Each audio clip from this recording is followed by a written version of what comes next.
L'aérodrome de Fayence, dans le Var, au sud-est de la France, est réputé pour son centre de vol à voile très actif. L'ensoleillement et le vent particulièrement favorable le permettent de voler presque toute l'année. En janvier 2008, un engin volant bien inhabituel vient s'y poser pour des essais et divers réglages. Le dirigeable de Jean-Louis Etienne et son équipe se préparent pour survoler le pôle Nord avec un départ prévu 5 semaines plus tard de Paris, le 1er mars. Vous allez voir les préparatifs, le dernier vol et les dernières images du dirigeable au sol et en vol le 21 janvier 2008. En effet, ces images sont les dernières du dirigeable de cet extraordinaire explorateur qu'est Jean-Louis Etienne. Cette expédition portait le nom de Total Pole Airship, et on pourrait même parler d'épopée.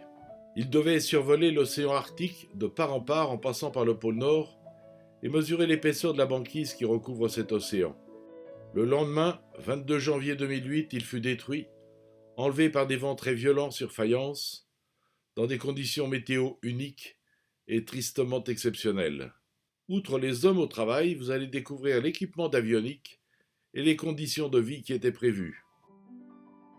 Depuis longtemps, je guettais le retour du dirigeable sur Fayence, car il effectuait diverses révisions sur Marseille ou ailleurs. Le hasard a voulu que je sois là pour ces derniers jours. Le dimanche 20 janvier, j'arrive sur le terrain de l'aérodrome de Fayence, principalement utilisé par les planeurs, mais pas seulement.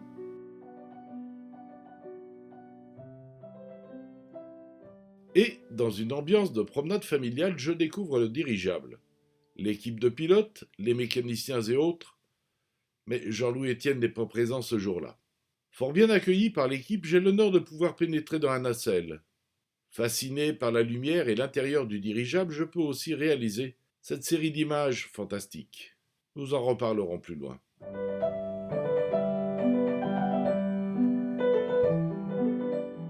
Le dirigeable ne doit pas voler ce dimanche, mais un vol est prévu le lendemain matin. Je reviens donc au petit matin du 21 janvier 2008. L'ambiance ressemble au premier vol des premiers temps de l'aviation. Une lumière bleue grisâtre, quelques groupes de personnes pour accompagner le bel engin.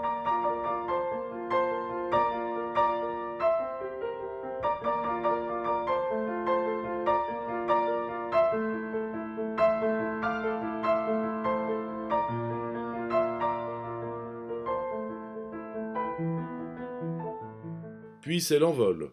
Un bruit de moteur qui démarre, des hommes et des femmes qui maintiennent le dirigeable. Comme un cheval fougueux tenu par la bride, il s'envole comme par magie lorsqu'il se trouve libéré de ses entraves. Il vogue vers la lumière naissante.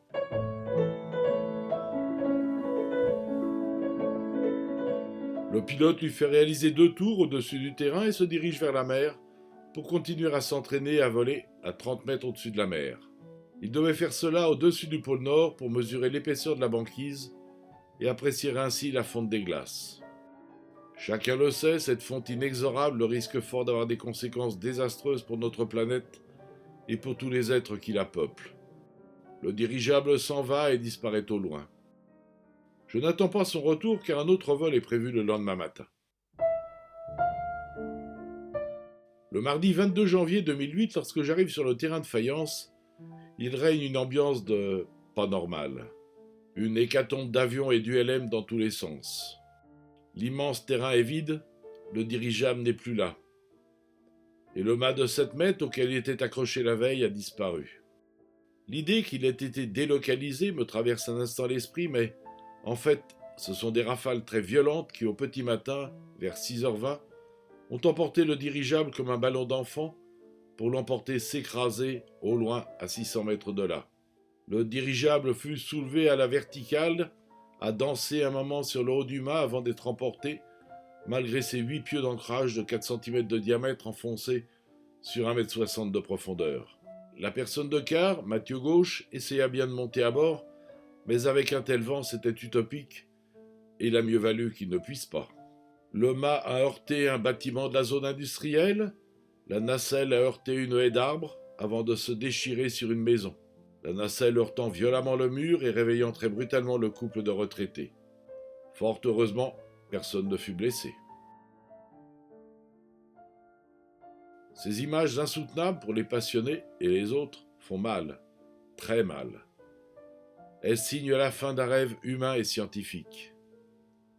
Mais restons philosophes, il vaut mieux que cela se soit produit ici en France, sans personne à bord, qu'au pôle Nord par moins 50 degrés de température, avec 4 personnes en activité.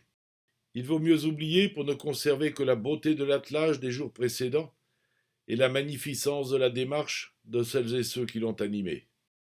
Maintenant, recentrons-nous sur quelques sujets.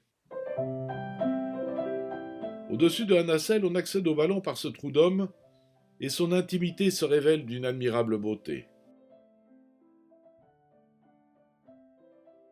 2 ballons internes sont remplis, avec plus ou moins d'air, par des ventilateurs pour équilibrer la pression d'hélium, laquelle varie avec la pression extérieure et la température.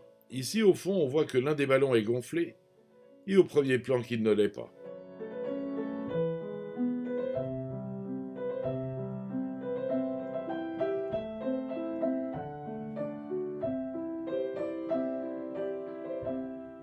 La nacelle se révèle tout de même particulièrement spartiate et nous laisse imaginer les conditions d'y prévues.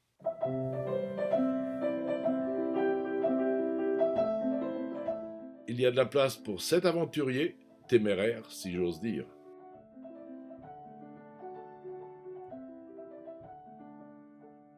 Là, je joue à l'explorateur pour vous présenter un peu de la technique et les sanitaires d'une incroyable sobriété.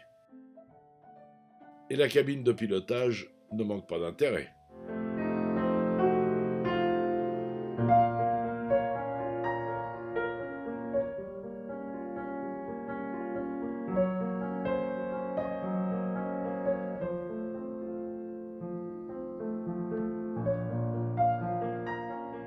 Ah, j'oubliais.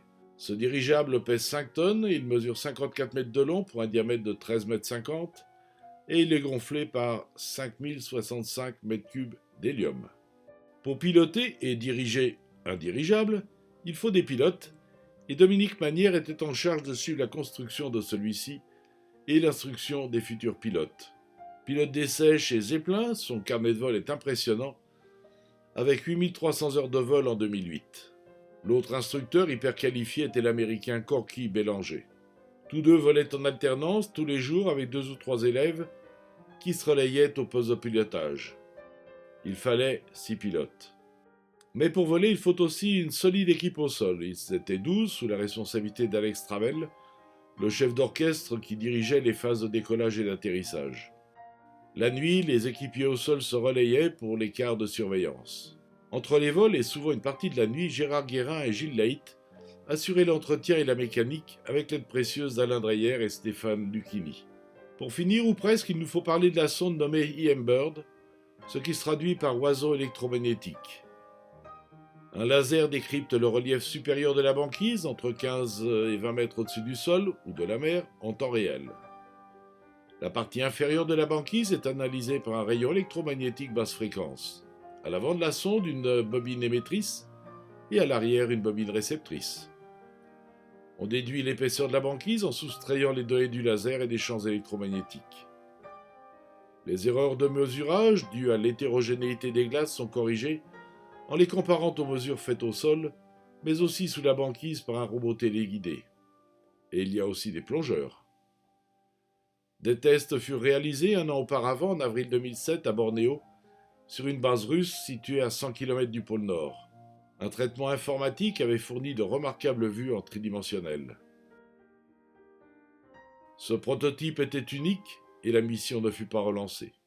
Ces photos du 21 janvier 2008 sont donc les dernières, et l'on en retrouve une à la fin de l'ouvrage de Jean-Louis Etienne, résumant ses 30 ans d'expédition.